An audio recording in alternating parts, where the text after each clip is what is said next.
Turns out Missouri might be in the hunt for former Georgia quarterback JT Daniels after all. And also, the Missouri basketball season comes to a somewhat merciful end yesterday against LSU. Well, what does that mean for the future? All this and more coming up right now on Locked On Mizzou.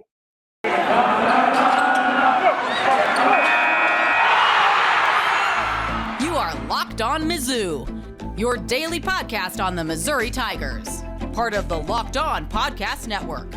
Your team every day.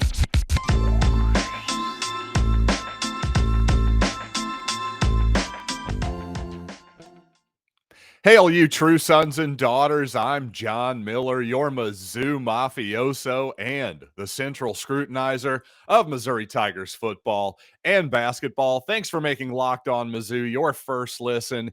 Every day we're free and available wherever you get your podcasts, and thanks for telling a friend all about us. Of course, check us out on YouTube as well. But you know what? If you're watching the Missouri LSU game yesterday, you probably noticed on the bottom line there some breaking news from Pete Thamel of ESPN.com. Apparently the Mizzou football team still in the mix for Georgia quarterback JT Daniels, who has entered the transfer portal in the last couple months or so, like many before him and many still to come, apparently, at the end of the spring. That's the new world we live in. But of course, this news came as Daniels was visiting Oregon State reportedly, and again, Thamel reported that West Virginia and also Missouri were expected to be the other schools in the mix for Daniels' services. Now, at the beginning of this process, we'd sort of heard some rumors that Missouri had reached out to Daniels, and maybe there wasn't that much mutual interest, at least from the Daniels side of the equation. But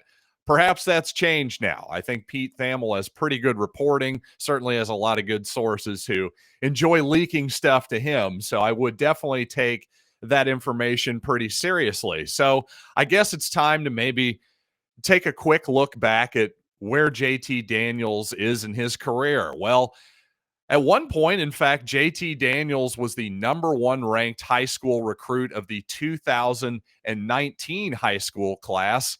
But then he reclassified actually to the 2018 high school class, ended up starting, despite being a relatively young man there then, as a true freshman at Southern Cal, threw for 14 touchdowns, 10 picks in 11 games. He missed one start with a concussion. So obviously you figured he's the sure thing starter next season for USC. Well, unfortunately, while that was true, he ends up tearing his ACL in the second quarter of USC's opener against Fresno State. Now, Daniels was basically lighting it up until that point in the game. He had over 230 yards passing their middle second quarter, but obviously that ended his season.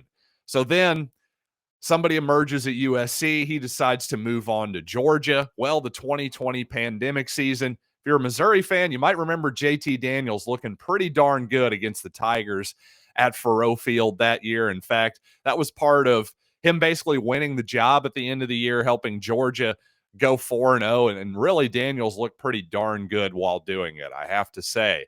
And it really felt like he had added something different to the Georgia Bulldogs offense that Stetson Bennett did not. Earlier in that 2020 season, you might remember the game against Alabama. It really felt like the talent in that game was very even, if anything, tilting a little bit towards Georgia overall, but just the quarterback position, there was no comparison in that game between Stetson Bennett and Mac Jones, of course, who's now with the New England Patriots. So, of course, that brings us to 2021. And while Daniels, once again, the incumbent starter at a big-time school, Georgia, obviously they end up winning the national championship. But while while Daniels got off to a pretty good start this season, well, he ended up missing some time with an oblique injury. Obviously, Bennett came in, played well, then somewhat mysteriously, Daniels missed a little bit more time. I don't know if that was an oblique injury or something else. But then obviously Bennett really took the reins at the end of the season. I think he added an element to Georgia's offensive rushing that particular team kind of needed, because with one of the great defenses we've seen in the last few years, Georgia just needed to play a little bit more ball control maybe than they needed to in maybe the 2020 season. So to me, what does that mean? Does that mean Missouri should want JT Daniels? Well, I think sort of like the other Daniels, right? Jaden Daniels, an extremely different player, but guys who are talented enough that on paper, they certainly upgrade your quarterback room. But again, unlike Jaden Daniels, JT Daniels is very much a statue in the pocket. He's never had positive rushing yards in his college football career, and he takes a lot of sacks too. So if you're a team like Georgia and you've got a great offensive line and you can give JT Daniels time to throw the football, well, he's going to look really good doing it. But if he's under pressure, I'm not sure he has a lot of answers. And with his somewhat extensive injury history, that makes me a little bit nervous. On top of the fact that Daniels has been very open with the fact that he is not going to transfer until after he graduates from Athens, Georgia this fall. So that means no spring ball at Missouri. Well, to me, that's another knock against him. If he's not willing to be here now, I don't know. I'm just not sure that risk is really worth it. Again, we saw what the Drinkwitz offense looked like with an immobile quarterback last season, and it just didn't look very good. And without the kind of dominant offensive line that you would have at Georgia versus what you would have at Missouri, presumably for the 2022 season, I just don't know that JT Daniels is a great fit, despite having a lot of arm talent and upside and all that good stuff. But to me, if Missouri takes him, fine and dandy. But at the same time, this isn't going to change everything and all the outlook for the 2022 Tigers, because not only because of fit, because of injury concerns, Daniel's not a sure thing at all, at least in this podcaster's opinion. And coming up, of course, I want to talk about the Missouri LSU game, including something I'd like to see change a little bit going forward with the SEC basketball tournament. But first, I want to tell you about Built Bar. And let you in, excuse me, on a couple secrets about myself. Number one, I do a good bit of intermittent fasting, so I haven't actually eaten anything today. Also, I'm very lazy when it comes to cooking. If I can't reheat it in the microwave, well, not that big of a fan of cooking, to be brutally honest with you. But you know what? That's where Built Bar comes in. I'm starting to feel a little peckish, even as I do this read right now. And guess what doesn't require cooking? Built Bar. Yes, it's perfect if you're on the go, if you're strapped for time like I often am. Well, throw a Built Bar into your gym bag, because guess what? It'll give you that pickup, that boost of energy you're looking for. And not only are these bars low in calorie, low sugar, low carb, and high in protein, guess what? They taste great too. They're covered in 100% real chocolate. How can you beat it? It's really the best of both worlds. So you know what? Go to built.com, use the promo code LOCK15, and you will get 15% off your order. Once again, promo code LOCK15 for 15% off at built.com.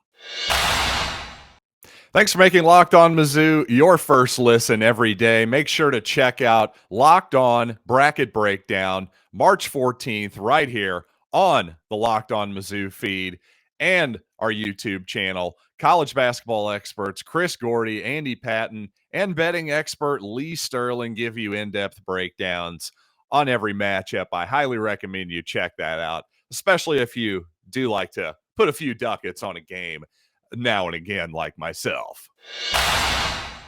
Well, it's tough to complain about too much when you're the 12th best team in a 14-team conference, right? But here goes. Here I go right now. But in all seriousness, if Missouri didn't even make the tournament, I would be okay with that. That's how boring the Wednesday games are in the SEC. Don't get me wrong. It was nice to see the Tigers get one more win against Ole Miss, but cut it off at 8, honestly. The 8-team conference tournaments was as good as it got. 3 days. You shouldn't need 5 days when it's an absurd amount of time. Nobody wants to be there for 5 days. Just stop it. But also on top of that, if we're going to keep the current format, well, okay.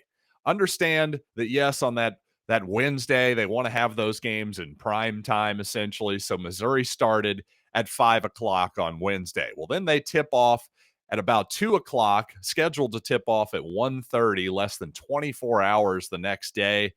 Wouldn't it be nice if the two teams that played those night games on Wednesday, if they could just play the two winners that advance, could they just play the night games on Thursday as well the next time? Just give them a reasonable amount of time to recover. I understand that everything is based on TV and perhaps they just want to pick and choose the best matchups they think are available. But I don't know. To me, for actual fairness, that'd be a decent move. But again, tough to complain too much when you're the 12th seed. And if you say, I don't want to hear it from the 12th seed, well, that's honestly a fair point as well. Just a little thing I thought I might point out before we get into our Missouri LSU analysis here. And really, again, just that game really played out about how I expected. Unfortunately, just a bad matchup for the Tigers. Everything that Kermit Davis gave to the Tigers on Wednesday in the form of not trapping, not putting any pressure on the Mizzou ball handlers. Well, of course, Will Wade was all over it. He's smart enough to remember 3 weeks ago when we played in Baton Rouge. And yeah, 17 turnovers, I think. I mean, over 20, I believe, for the game. But yeah, with 14 minutes left, Missouri already had 17 turnovers, despite being only down 10 at that point. And really, like the broadcasters were saying, like Ravitch and the broadcast team was saying yesterday, Missouri really did own those first 4 minutes of the second half, despite really being pummeled. It was 34-9 at one point. So again, to my point on yesterday's show, I am proud of this team for how hard they fight, even though obviously they have obvious glaring deficiencies just in terms of ball handling, most obviously, but lots of other ways as well. We don't need to get into that. We've been over it a million times in this space. But again, I am proud of how hard these guys play. And Trevon Brazille, once again, it's starting to rub off on him a little bit too. Priority one for whoever is the coach going forward at Missouri should be keeping that guy around and developing him. And, I just thought there was a moment yesterday where he missed a couple bunnies inside, but just kept fighting back really hard, eventually got it in the basket, drew the foul. You could tell Konzo Martin was fired up about it, fired up for that amount of effort. And I'm telling you, just these last few games, we're really seeing Trevon Brazille grow into a guy who had tons of potential, now into a guy who's just leveling up even quicker than I thought he would, honestly. It's starting to just slow down, and he's starting to just get it a little bit, especially in terms of rebounding and how he needs to use his 6'9" physicality there in the paint. I'm really proud of how he's progressed this season.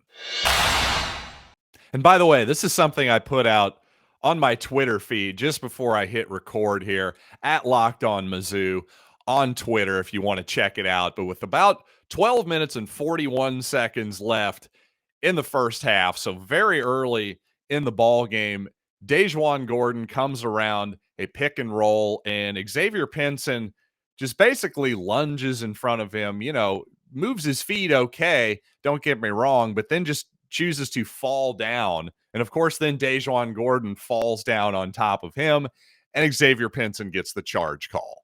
To me, that was an absolutely absurd call. And the reason I'm drawing attention to it, not because obviously it had a big effect on the game, and it doesn't have anything personal to do with Xavier Pinson either. I don't even blame him for making the play. Obviously, he got the call. Hey, good on you. But to me, that is the perfect example of a play that has to be taken out of the game.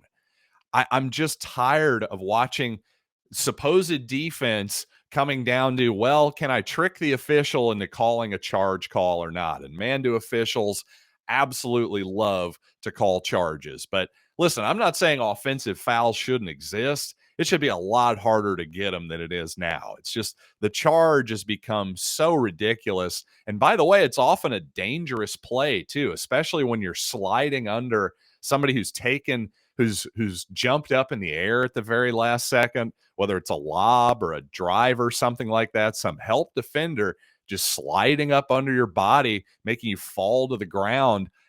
a dangerous play and also just not an entertaining play.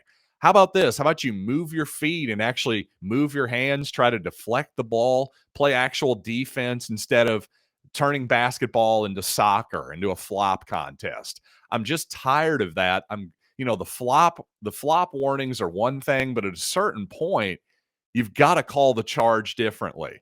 And it's got to be much, much harder to get a charge. And I think if you just make that adjustment at all levels of college basketball, I think in NBA basketball too, quite frankly, you'll see a much more pleasing sport to watch.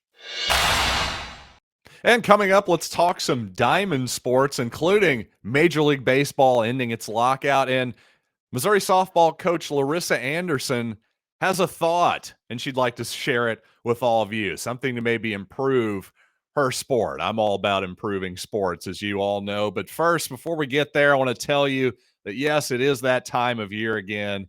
College basketball, it's the best time of year, right? Selection Sunday, just 2 days away. I love these midday conference tournaments. Well, guess what? BetOnline has you covered with all the odds, contests, player props, no matter what conference you're into, no matter what sport you're into. Maybe it's hockey. Maybe, hey, Major League Baseball is about to come back.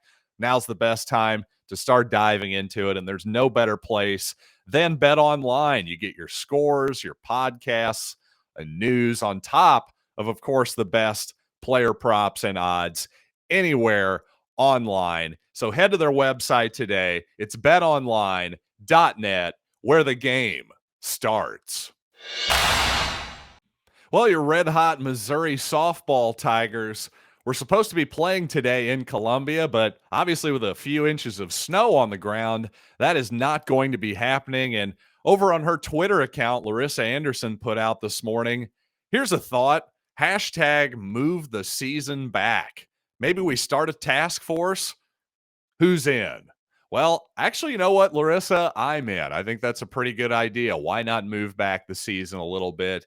Get some better weather for these young ladies. I'm fine with it. I don't know if maybe they have to play a little bit deeper into the summer. I don't know. Ask the players. Would they be okay with that? Do they want their summer vacation? I think that's maybe the biggest issue here, quite frankly. If I were a player, I don't know if I would want that or not.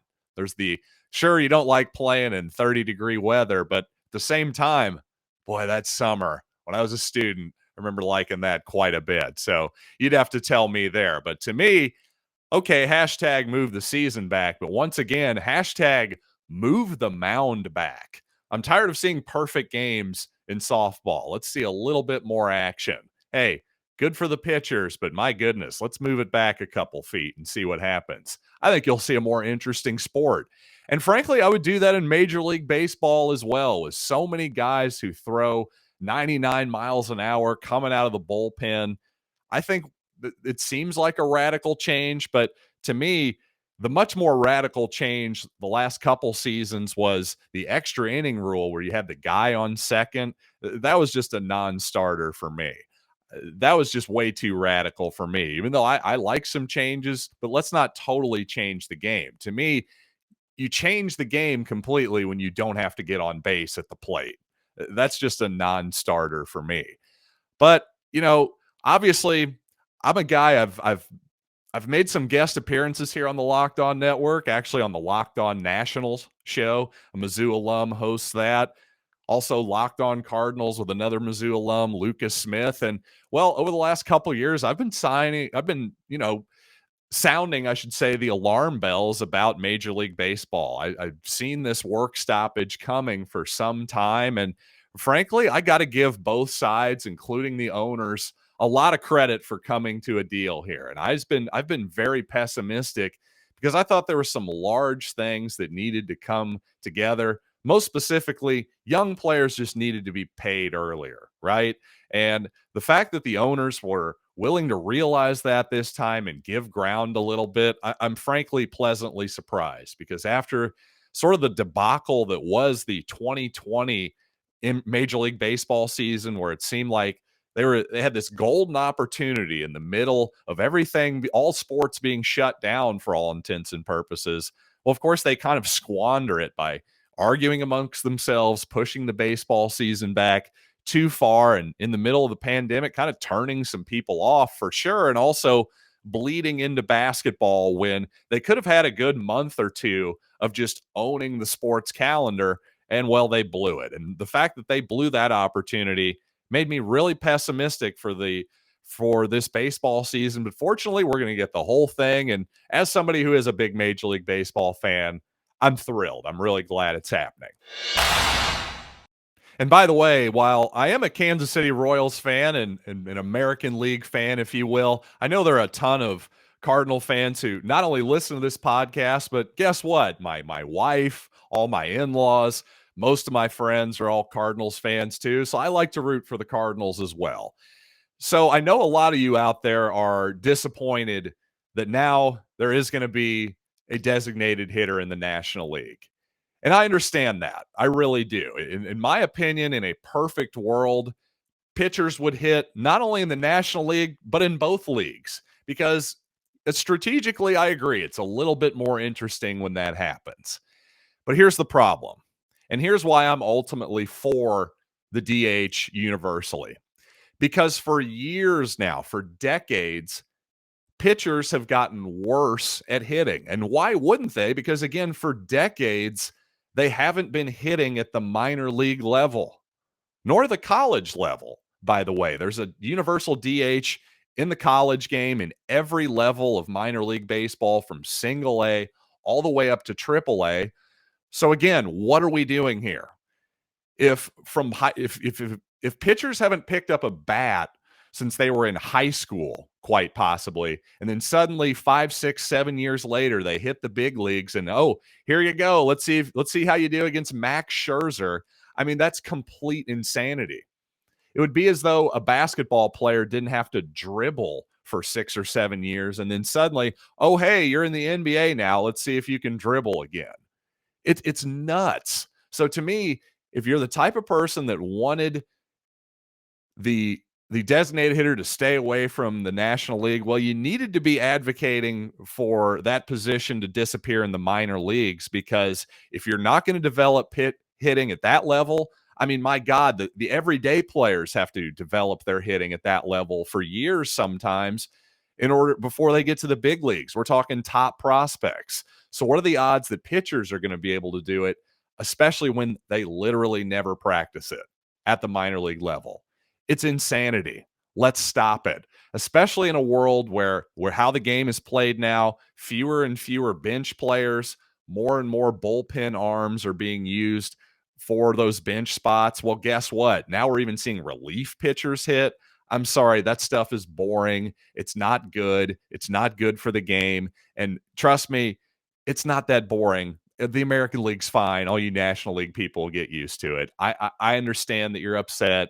You're used to the way it was, but I promise you, once you see an actual, and by the way, your day-to-day roster management, the way the designated hitter is used now, well, there is some strategy there too. Hey, do I put Yadier Molina in a designated hitter a couple times a week? Sure, absolutely. And you can kind of use that as a rotating position in order to give guys a quote-unquote half a day off instead of a full day off. So really, if you're a Cardinals fan, this might well lengthen Yadier Molina's career. So, hey, another plus in the universal DH column. But anyway, if you disagree with me, it's all good. Hit me up at Locked On Mizzou on Twitter or anywhere on social media. Email me, lockedonmizzou@gmail.com. But you know what?